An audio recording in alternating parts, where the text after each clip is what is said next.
آخری بات انشاءاللہ اور پھر اکتفا کرتے ہیں، اسی سے تعلق رکھتی ہے یہ بات، یہ ہے انسان کے لالچ کے بارے میں. وَمَن يُوقَ شُحَّ نَفْسِهِ فَأُولَٰئِكَ هُمُ الْمُفْلِحُونَ. کیونکہ جب دینے کی بات آتی ہے تو ہمارے ہر انسان کے اندر ایک لالچ ہے، اور یہ بچپن سے ہے، کوئی نئی چیز نہیں ہے ہمارے ہاں، یہ انسان کی زندگی میں بچپن سے ہوتی ہے. اب میں اپنے بچوں کے ساتھ کافی ایکسپیریمنٹ کرتا ہوں. میرے چھوٹا بیٹا ہے، اس کو میں آئس کریم کھا رہا ہوں جان بوجھ کے، میں نے ایک ہی آئس کریم لی گاڑی میں بیٹھ کے، اب میں کھا رہا ہوں ایک کے بعد دوسرا تیسرا آنے والا میں لے کے، مجھے وہ پوچھے ابا can I have some ice cream, مجھے بھی تھوڑی سی دے دیں ابا. میں کہا نو اٹس مائن ابا، جسٹ ون. بہت مسکین بن کے بڑی التجا کر کے، اچھا جسٹ ون ابا، just okay you can have it. اس کو پکڑا دی، اب وہ لگا ہوا ہے آئس کریم میں اس کو پورا 1 منٹ میں اس کو لگانے، جتنی جلدی کھا سکتا ہے کھائے گا، دیکھنا آرام سے نہیں کھائے گا کیونکہ اسے پتا ہے ٹائم ختم ہونے والا ہے. تو وہ اگر پوری بھی ہضم کر سکتا ہو اور اس کو حلق سے بھی نہ اترے، وہ پھر بھی کوشش کرے گا ختم کرنے کی، ٹھیک ہے نا. 1 منٹ بعد میں اگر بچے سے کہوں ذرا میری آئس کریم تو واپس دینا، فوراً دے دے گا کیا؟ اٹس مائن ابا، اب تو میری ہے ابا. اور یا کہے گا جسٹ ون منٹ، تھوڑی دیر میں اور ذرا مزہ لے لوں، جو کچھ کھانے کے لائق رہ گیا وہ میں اور فارغ کر دوں، پھر میں آپ کو خالی کون واپس کر دوں گا. رائٹ؟ بچپن سے ہمارے یہاں کیا ہے، جو چیز تمہارے ہاتھ میں آ جائے نا ایک دفعہ، پھر انسان میں ایک لالچ سی ہوتی ہے کہ میں اس کو کسی نہ کسی طرح پورا ختم کر لوں، اور یہ بھی کہ میری ضرورت سے زیادہ بھی ہو تو بس میں ہی لے لوں، کسی اور کا فائدہ نہ ہو جائے، کوئی اور نہ لے لے، شاید مجھے بعد میں نہ ملے. یہ خیال آتا ہے انسان کو.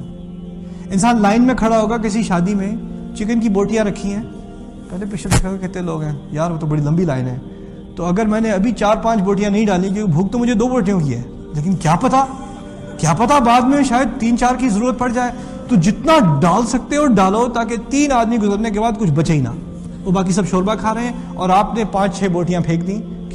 کیونکہ آپ کو مستقبل کی بار بار فکر کہ بھائی میرے لیے پتہ نہیں بچے گا کہ نہیں، کیا بنے گا، کتنا کھانا پھینکتا ہے اس طرح، ٹھیک ہے نا. وَمِمَّا رَزَقْنَاهُمْ يُنْفِقُونَ. آپ کو جو ابھی ملا اور جو بعد میں ملے گا وہ کہاں سے آئے گا؟ اللہ تعالیٰ کی طرف سے آئے گا. جس کے دماغ میں یہ بات بیٹھ گئی وہ ایک بوٹی سے بھی خوش ہے، اسے پتا اگلی بوٹی اللہ تعالیٰ کی طرف سے آئے گی.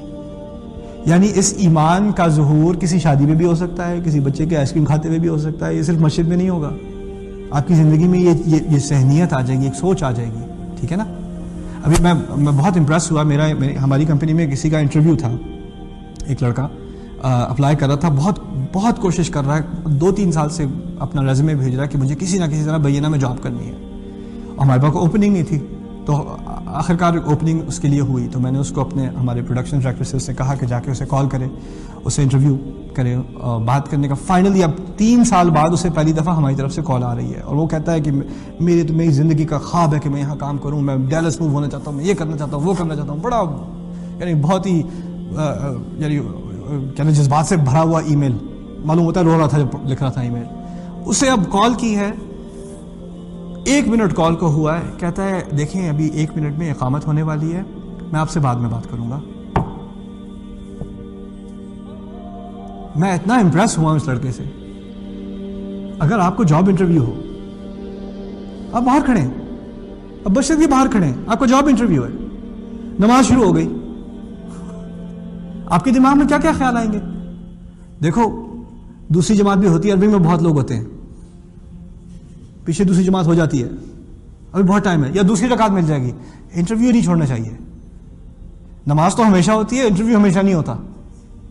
یہی خیال آتا ہے نا انسان کے دماغ میں، کتنی جسٹیفیکیشن آئے گی کسی نہ کسی طرح، اس کال کو نہ روکوں، پتہ نہیں موقع ملے نہ ملے. لیکن ان کچھ لمحوں میں آپ کیا بھول گئے کہ یہ رزق، یہ کال، یہ انٹرویو کہاں سے آیا تھا؟ یہ خدا سے آیا تھا، یہ اللہ تعالیٰ سے آیا تھا. اور یہ کال ڈسکنیکٹ ہو گئی تو اس کال کا کوئی فائدہ نہیں، اس سے کچھ نہیں ملنے والا، اس سے کچھ نہیں ملنے والا. یا الذین یؤمنون بالغیب ویقیمون الصلاۃ ومما رزقناہم ینفقون. جو کچھ انہیں دیا گیا ہے اس میں سے وہ کھل کے خرچ کرتے ہیں. انشاءاللہ تعالیٰ اس سے مزید آگے بات ہوگی.